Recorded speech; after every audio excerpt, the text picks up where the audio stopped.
society, high-tech infrastructure, and required for complete recovery. This shows that solar storms are coming, so we should launch the discovery soon. So solar flares will destroy the economy. According to Brooks, professor in the quantum physics 2009, this whole situation would not improve for years. Melted transformer pumps cannot be repaired, only repaired within a month. The handful of spare transformers would be used up. The rest will have to build to order, some that will take 12 months, even when some systems are capable of receiving power again. There is no guarantee there will be another deliver. All natural gas and fuel pipelines require electricity to operate. This shows that without discovery, the economy will fall and we won't have electricity. The U.S. will lose its leadership in space, according to Reed 2011. That's fine.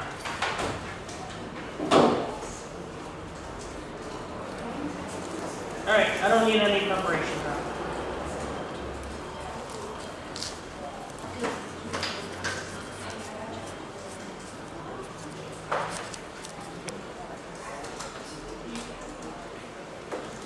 Two and on.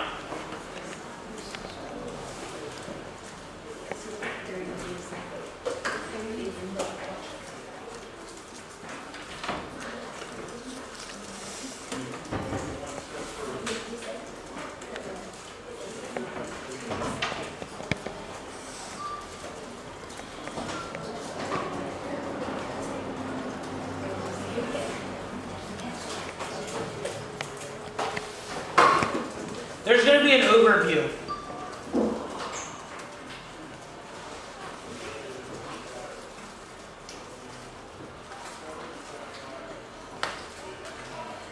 There are three gateway issues in this debate that you have to look to before you can even consider writing affirmative on your ballot in this debate. The first thing that you have to look at is that there is no answer to STEM education in the 1AR, which means without a doubt it is unrefuted that we solve the economy, which means that you have to protect me in the 2NR because there's no 3NR that I'm able to give. So you should allow the 2AR to make any new arguments as to why STEM does not solve the economy, which means we solve the entirety of the economy and you can vote for us now. The second framing issue is that she does not answer three pieces of evidence that says that there's no impact of blackouts, which means there is no internal link for her to get to the economy, which means when you weigh the spending dissad versus the affirmative economy scenario, that you're going to see that comparatively my impacts are larger, are more probable, and happen faster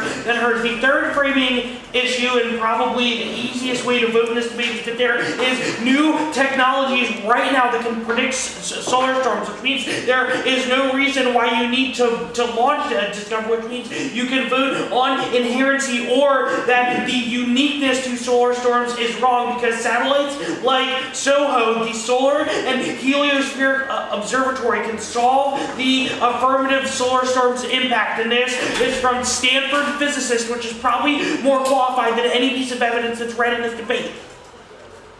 The flow.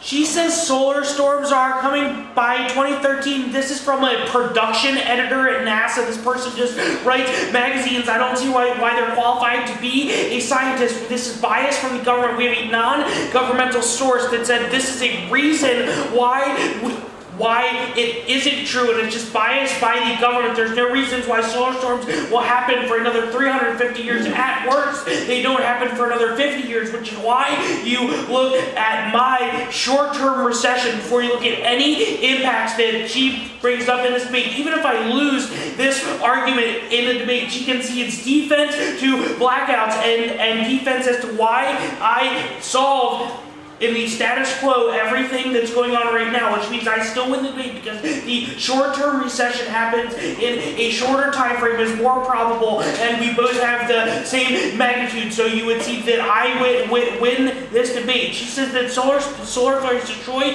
the economy, but I'll end on this note that she dropped a piece of evidence from Abe and Lefebvre, who's a former NASA astronaut and the director of the Carnegie Mellon Industry Center, which means, and they also put a director of the meteorology program, which means doesn't wipe out the grid.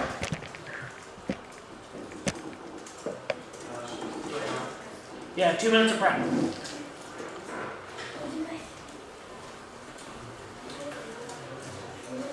Does anyone have a problem with that speech?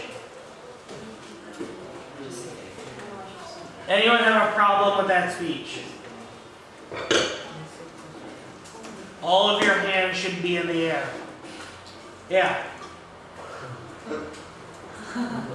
So I could have tricked him again. Yeah. We were like just talking about why you should not trust the Romans. Yeah. I mean, yes. While that is true,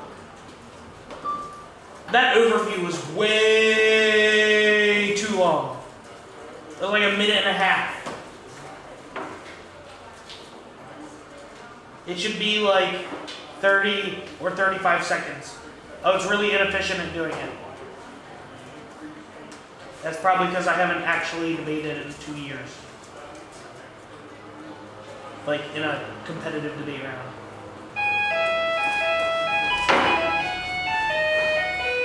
And there's the police coming to get me for being inefficient.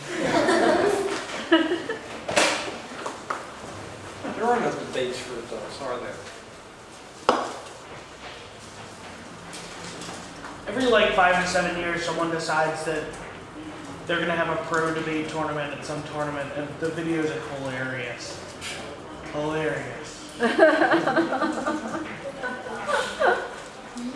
Because it's like all of the coaches teaming up together and like trying to beat the other coaches, and they're real like snarky to one another.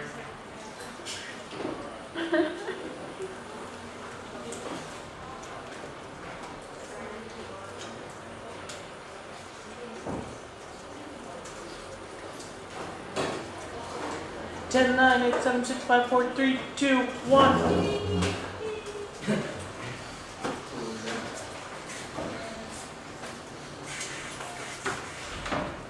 All right. Yeah. Completely affirmative with this debate because the negative counterplan does not solve any of the affirmative parts. First of all, the human extinction is inevitable. Solar flares will destroy the economy. The U.S. will lose its leadership in space. Global warming is also real. The negative was also abusive in its 2NR because you're not allowed to add any limit tags in the 2NR speech. And for these reasons, we urge you to vote negative.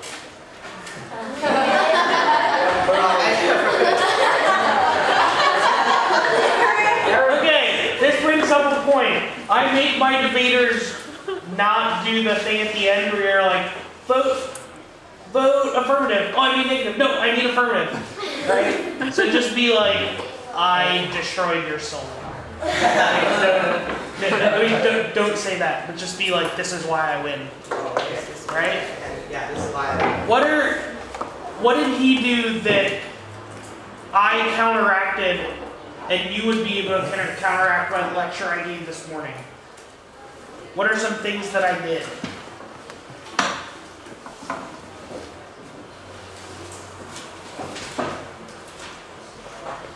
Did I ask for protection? Yeah. Why did I do that? Because I had George's glasses on and I could predict that he was going to go for something that she didn't extend in 1AR. Right? Does that make sense to everybody? Alright. Minute break.